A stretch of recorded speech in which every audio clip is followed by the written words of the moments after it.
Hello, everyone. Welcome to Snap Take. This is Glazer of Snap Judgments, the official podcast of Marvel Snap Zone. And today we've got to talk about the new Marvel Snap card Redwing.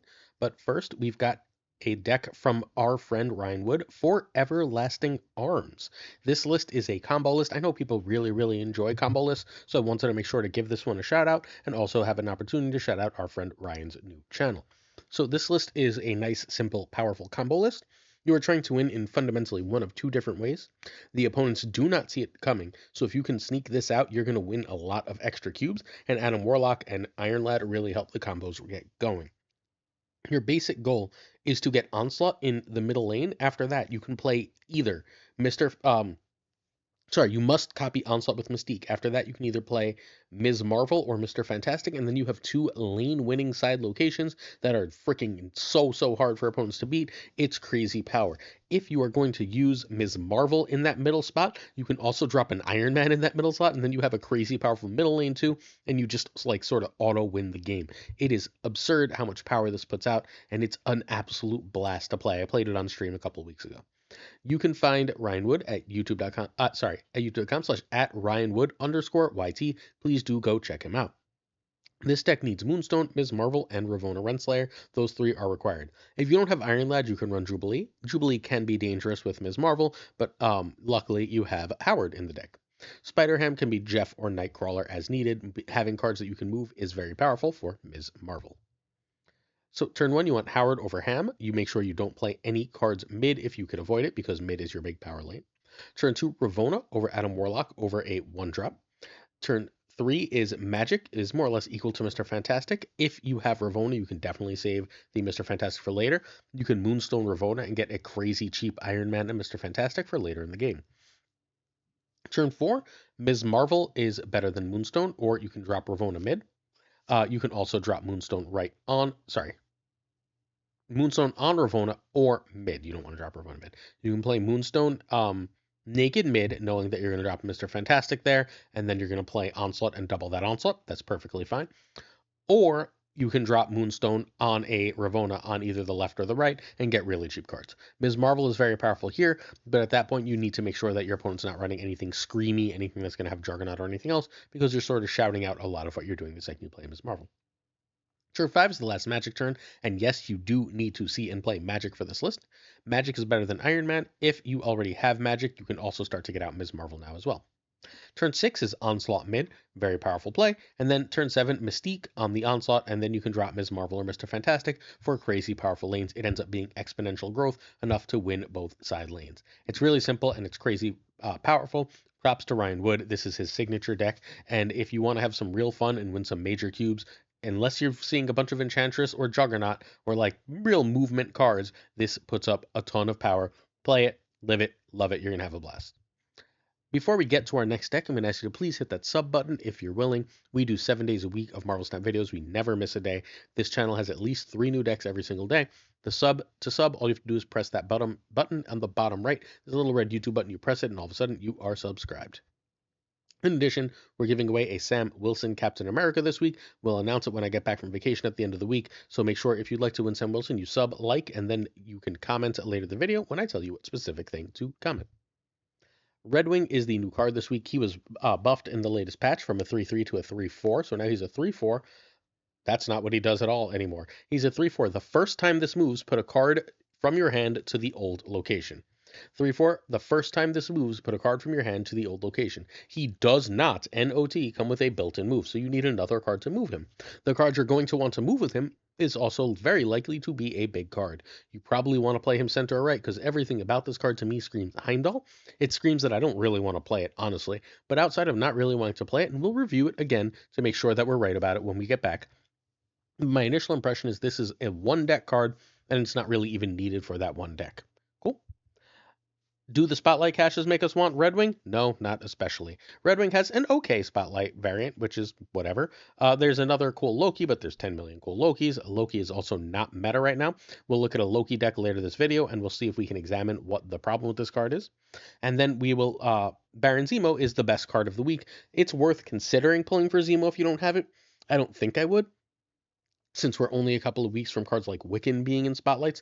But if you want to play Mill, you need Baron Zemo. We've talked about that Mill deck 1,000 times on the channel. So I found another top player running sort of a different off-meta version of Mill, a shock version of Mill, to give you as well. So we're going to look at a deck for all three of these cards.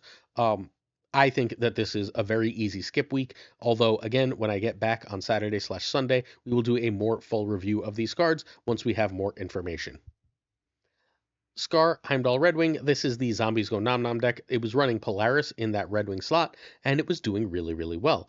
I think Redwing is a very good card for this deck because what you are likely to have in your hand at the end of the game is probably a fairly powerful card. An Ares, a Cull, an Arrow, a Scar, so on and so forth. So if you play Heimdall, you then suddenly have this extra power card in play. That's from Redwing. That's it. That's kind of the only use I see for this card. This is the only deck I see this card being good in. I hope I'm wrong, but this is my fundamental expectation is that this is the only deck. This is a very good deck, but it's also a very good deck that doesn't need Redwing at all. This deck is already winning at the top of Infinite with Polaris in that Redwing spot. You can find zombies at twitch.tv/zombies go nom nom. Go say hello, tell them I sent you. This deck needs Zabu, Surtur, Sam Wilson, and Cull Obsidian. Those four are non-negotiable. Zabu and Psylocke are here to give you your cheap fours, or fives if push comes to shove. Surtur is your scaler. Sam and Cull are just Sam is how you play Cull, and Cull is great. Ares can be Crossbones. That's the other 410 that's actually good for this type of list. Scar can be Magneto. At that point, you might prefer to run a Scream list and run Scream in this list, but that's fine. Polaris is Magneto. And Redwing is Polaris, again, in an already very winning version of this list. Quick card by card breakdown. So Zabu is here. Zabu is usually not in decks where he only has 2 targets, but you really want Surtur on 3, or you really want to get a 10 on 3. If you can get Ares or Cull on 3, right, you can now play the other on 4, and then you can Arrow. You also have a decent number of 2+2 plays. So if Ares or Cull come down early, you can do that. And then finally, the real use of Ares and Cull is turn 5. If you don't Arrow, you can play Ares or Cull on 5 with a Sam Wilson, with a Spider-Man. And all of those are incredibly powerful things to do, and thus Zabu is necessary for the list. Psylocke can help you ramp into these key cards. Psylocke can also ramp you into an Arrow or a Heimdall as necessary. We talked about 2+2 plays at the end of the game, right? On turn 4, Psylocke is an excellent 2 on turn 4. If you're going to play a Sam Wilson in order to start moving that shield, which is sometimes a necessity, you can then play Psylocke with it, and then skip turn 5 entirely if you didn't have Arrow, and play either Heimdall or a cheapened Scar, and really start going to town. Kraven is a scaler. Kraven and Heimdall are the real sauce here. You can buff Kraven by throwing Sam's shield at him if you get Sam out. Spider-Man gives a little bit of a buff. Arrow gives a little bit of a buff. But the real buff is you pile 3 cards on Kraven. You get Kraven to about a 2/5, maybe a 2/7. And then if you move 3 more cards, now you've got a 2/11 or 2/13. That's a lot of power, so it's pretty good. That also can work if you are if you get that play earlier and do the Psylocke into Heimdall thing. Now all of a sudden Kraven is also making Scar cheaper. Sam is here largely for the shield because the shield is great for Cull Obsidian. Cull Obsidian needs a 1-drop. You don't want to run a lot of 1-drops, so Sam does that. And then he has a little bit of extra synergy with Kraven. Spider-Man is fundamentally here. Sometimes it hits Kraven, but its real use here is just it costs 2 and is decent power and is decent disruption. That little bit of extra use is probably enough to run the card. We talked about Redwing. Redwing is here. The only way to move it in the list outside of locations, locations could do the job, is Heimdall. Heimdall to move it should give you an extra card. If you put this in the right location and you play Heimdall, this is going to grab a card that will be with Heimdall in that right location, which means you're going to have potentially 20 power in a lane, and then all of the rest of your power ended up elsewhere, which is pretty damn good. Surtur is your scaler. Yes, he's nerfed. 311 is still amazing stats. This card in this list is almost always a 311. If you can play it on turn 3, that's worth doing. Ares is not a guaranteed hit in this list, but he's still far more likely to hit than not. He is often a 412. That's Magneto's power on turn 4. That's great. He is very, very good here. While Cull is probably even better. Cull is even better because Captain America is in the list, as we discussed earlier. Arrow has dual synergy. It's one of the cards that make this deck work, right? Arrow to pull a card onto Kraven can make that a 5, which is just a winning play. It can clog that way, and then that also is a 10 power card, so it makes Scar cheaper. Heimdall moves your whole stuff. No one ever really plays around Heimdall. If you have Heimdall, you should be relatively strong and relatively safe in winning, unless your opponent for some reason expects it, which is really part of the problem with Redwing, because it sort of shouts out that you might be playing Heimdall. And then finally, we have Scar. In order to enable Scar, we have Surtur, Ares, Cull, Arrow, and potentially Heimdall, along with potentially Craven. So we very often have a free Scar. If you can play Scar and Heimdall at the end of the game, you should feel real good about your chances of winning. That's that. Oh, also, sometimes Scar is going to get stuck in your hand because things aren't going to go perfectly, right? If Scar does end up stuck in your hand, well, Redwing has a good chance of pulling it, which is another way to win that game. All right, so turn 1, you want Zebu. Turn 2, Psylocke if a 4/10 and no Surtur is better than Sam, is better than Craven, and you can move. Oh, there's no pliers in this one anymore. Oopsie. You can, I guess Sam over Craven is just the play here. Turn 3, Surtur over 4/10. Surtur is sometimes a snap condition. I'm not comfortable saying that this soon after his nerf. Let's see. But I think Surtur is still a snap condition. I still see Skada climbing into the top 10. Over 4/10, over Redwing if Heimdall, over Craven if Sam. Turn 4 is Ares or Cull, better than 2+2. Turn 5, Ares or 3+2. And remember, this could be Ares or Cull thanks to Zebu. And then turn 6, we got Heimdall or Scar Plus, or you can sometimes play Scar and Heimdall, at which point, for the love of God, the second you realize you can play Scar and Heimdall, if they don't have Luke Cage, you can snap. It's wild. One last look at this beautiful list before we move on to our, I believe Baron Zemo will be next. But first, I will be getting back this weekend. This coming Sunday is my next live. We will be doing a streamabration, a giant stream celebration where we give away hundreds of dollars in prizes. Come join us, check it out, and win some cool free stuff. And maybe you can sub and help like win extra stuff as well. All right, my season pass question is, how good do you expect Redwing to be? What deck did I miss? That kind of thing. Drop that in the response to this video in order to enter to win a season pass. AndreVar created this sort of off-meta Zemo. It basically says, I'm not going to do the death thing. Instead, I'm going to do a little Sentry Annie thing. That's the fundamental difference here, except Sentry and Annie absolutely steal cubes right now. A lot of people are not filling their board. Outside of that Havoc deck that we talked about in Sunday's video, people aren't really filling their board all that effectively right now, which means Sentry Annie is just an insanely powerful combo. This doesn't even bother with Viper, although Copycat could be Viper and you would be fine. You can find AndreVar at twitter.com/AndreVar14. He is the leader and founder of Team FAK. You need Misery and Gladiator for this list. Red Guardian and Nihilist can be Lady Deathstrike. Zemo and Copycat can be Juggernaut Killmonger. You could also be running Viper. Iron Patriot could be Shadow King and Fenders. If you decide to run Viper, then you should also make one of those replacements be Spider-Man, because on turn 5 you can Spider-Man out the right location, Viper, and you're guaranteed to get that, unless they play a Cosmo, I guess, you're guaranteed to get that Sentry over, that Void over to their side, which is game winning. AndreVar was 14 and 7, 67% with this cool list. Turn 1, you want Yondu or Hood. Turn 2, Iron Patriot over Cable. Iron Patriot and Cable can both be snap conditions. That's why they're in green. There's no guarantee that they're snap conditions. Iron Patriot with the right card, if you're going to win, is a snap. And Cable, if you pull one of your opponent's key cards, is a snap. If you want them to stay after that snap, if it's that important of a card, then you can wait a couple seconds after, wait for the next location reveal, so on to snap. If you want to try and chase them away, you can snap relatively quickly. Like you pull a Hela against a Hela list. Turn 3, Gladiator over Copycat over Zemo. Turn 4, Misery onto Millpile. This is a very good deck at getting that Millpile out because you can go Yondu Cable. And then if you play that Gladiator Zemo, then you play the Misery on the Yondu Cable. You've milled them out. That's usually a snap condition. Or you can also play Sentry if you have a Nihilist. Do not play Sentry without it. Turn 5 and Nihilist, and if you're sure a Nihilist is going to work, you're going to end up with the win. You can also do that last turn, though, and make them think you don't have it. Sometimes get snapped on. You can play Misery on the mill pile here, or you can play Misery on Hood and get an extra demon. Shang and Demons, or Annie and Demons, is your last turn play, and again, if that works, you have stolen cubes.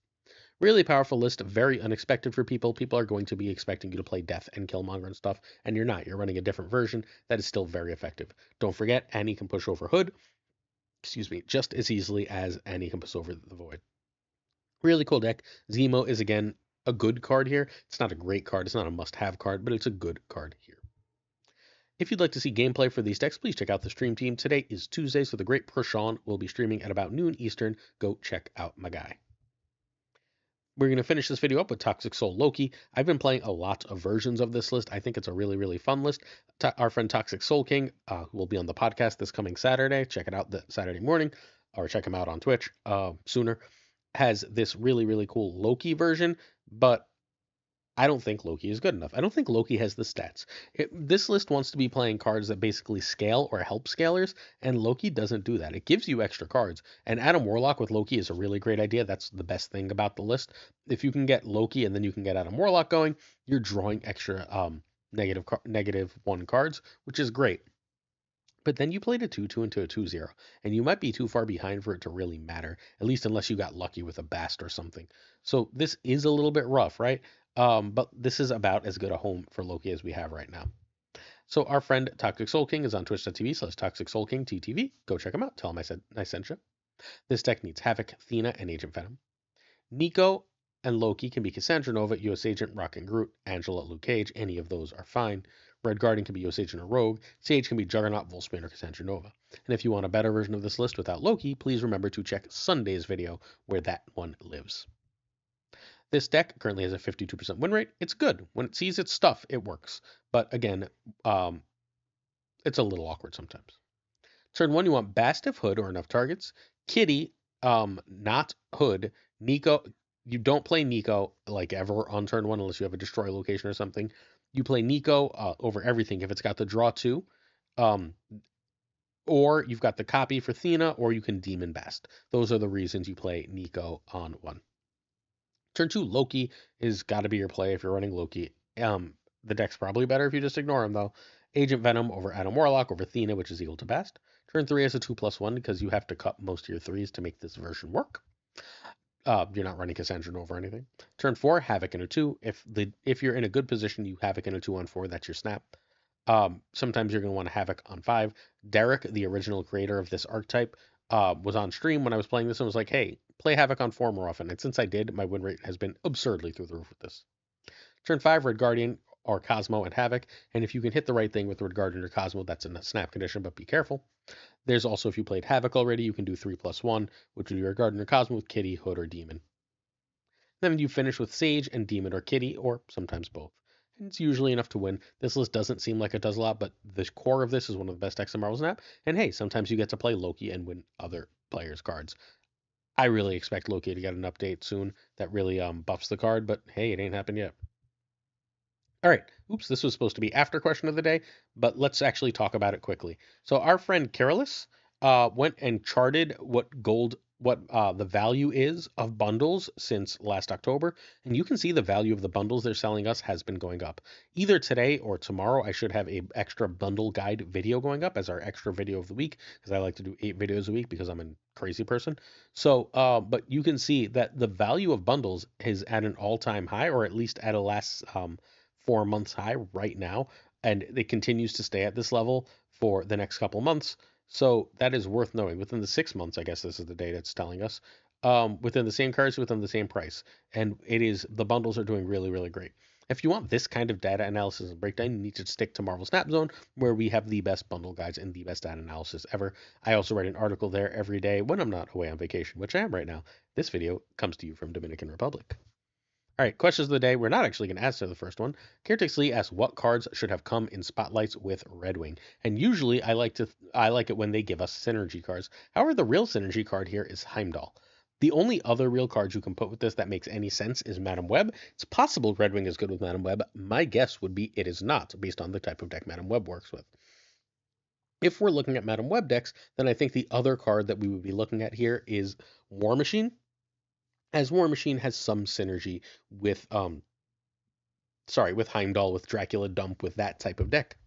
And as such, that would be the last card I put there. Another card I could see going here would be Legion. I don't expect Legion to be amazing with Redwing. I just think Legion is really good with War Machine. So you can go War Machine, Legion, Redwing, and at least get some extra buys out of the week. Again, I am not convinced on this card. We have a Patreon at patreon.com/snapjudgments. If you're interested in checking it out, the lowest tier lets you play in all our tournaments and is less than 3 cents a video. Please check out patreon.com/snapjudgments. Certain tiers of support come with on-air thanks. Thank you to Oculars, Abigail Keeson, Mandatory Burnout, Irregardless, LAB, Inc., I Am Frostman, Hota Navarrete, Thinking Poker, Primed Ryan, Ryan Burke, Orion Wood, Caretax Lee, Koi Ray, Kazuchi, Archangel 3K, Black Dahlia, Pyrophoros, The Goat Seeker, Hollowed, Nightmare. Oh, Nightmare should go to K-Town. Only Fox, Synth, Fat Nick, Dirty Casual, Mr. Kerfuffle, not in K-Town, Mr. Breaks It, Cables, Ginger Prime, Philip Rakovich, Haplo, Kenny Loggins of the Danger Zone, The Bizza, Black Jeebus 23, Extra Sweet, and Skippy G, Rhyming Friends, What's Up Jess, Slush Death, King of Bros, Bro, The Great Kazoo, Werewolf, Kev Sahota, Luna, Lunacris, Clam, Colonel Forbin, Rob Silverman, M. Holland, David G. Wingfield, Steven, Brian Kaufman, Tristan Martin, Jason B., Mr. Craig Sterry, Matt V. Hello, Real Name Town. Ren Wrench, Corwin, John Q, and Jimmy McHugh, Q Town. Yistout, 8th Sage, 1 Big Man, Milkman for Reals. Cactus Jack, what's up, Cactus? BG, Quid Pro Joe. Snap Decisions Joe. Oh, I guess Quid Pro Joe could technically be in Q Town too. All right. Bottles, Mod Supreme, The Green Goblin, Unibot, Flan56, The Fuzzy Daunt, Spectrumix, Hoot, MBTB Shannon, Matt H, DJ Mikey Hijinks, No Flex, Nick the Greek Geek, Zodrex, King of Canada, Denman Falcon, Fawthor Newman, Jonesy, Two Ties, Larmer Devs, The Pirate King Tucker, and of course Gunny T, where the T stands for Deuces. I gotta go pack. Thank you so much for watching. Appreciate and love all y'all.